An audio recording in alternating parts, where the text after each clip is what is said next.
What's up, everybody? What's up, everybody? Hello, Team Hollywood. Hey guys, I want to do a quick review on the Atlanta Falcons coming down to FedEx Field to play my Washington Redskins.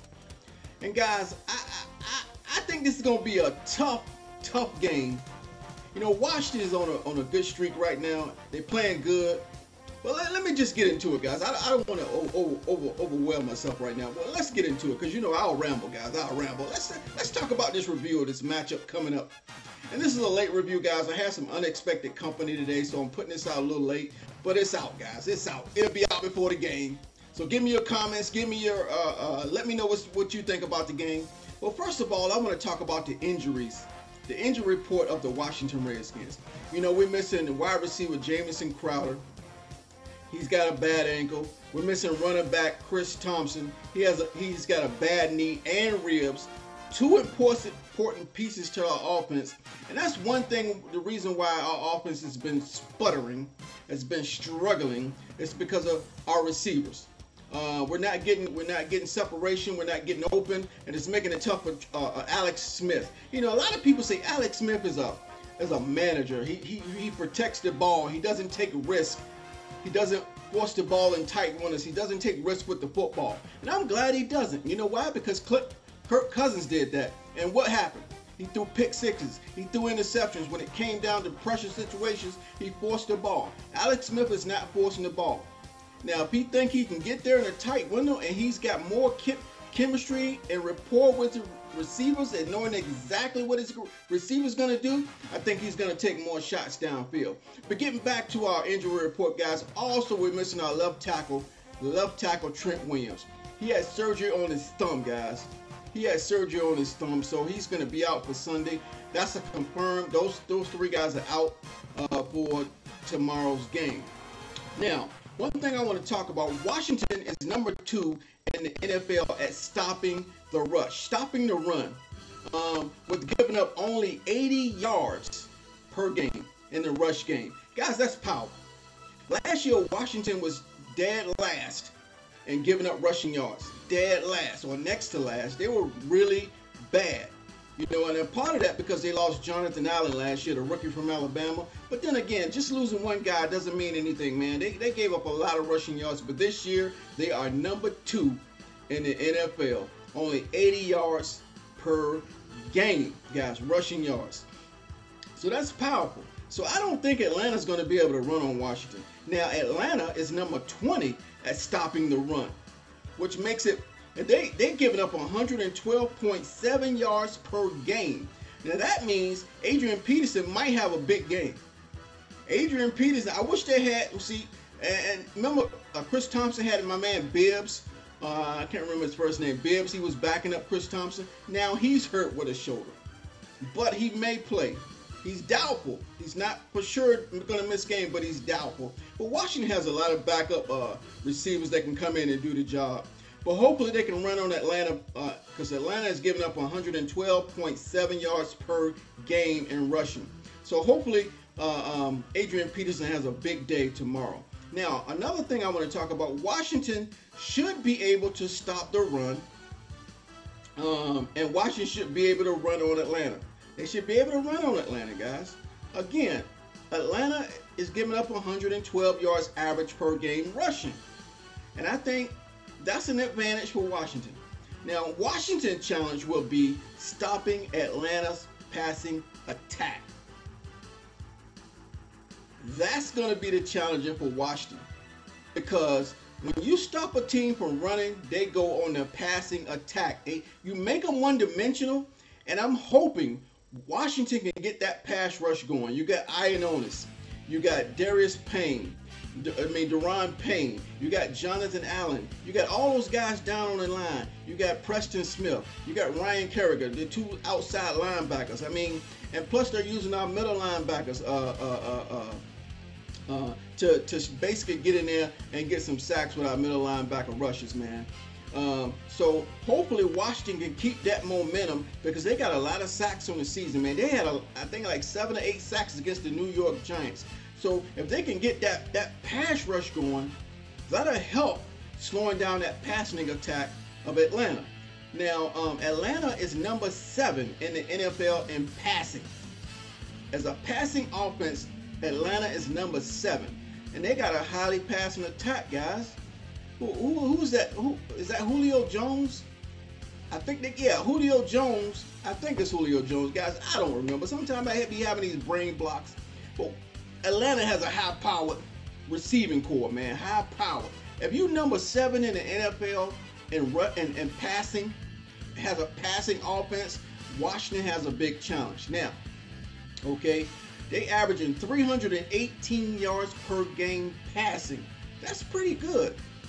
Matt Ryan is having a Pro Bowl season, a most valuable player season, man. Matt Ryan, they're averaging 318 yards per game. Now, Washington is number 13 and giving up 240 yards per game.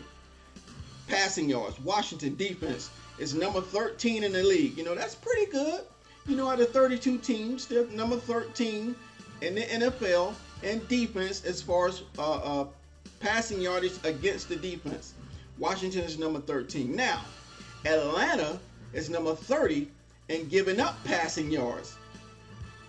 30 out of 32 teams, Atlanta is number 30 in giving up passing yards. Now, Atlanta is giving up 360 yards per game. That's a benefit for Washington since their offense is struggling. Their receivers are struggling to get open. All right?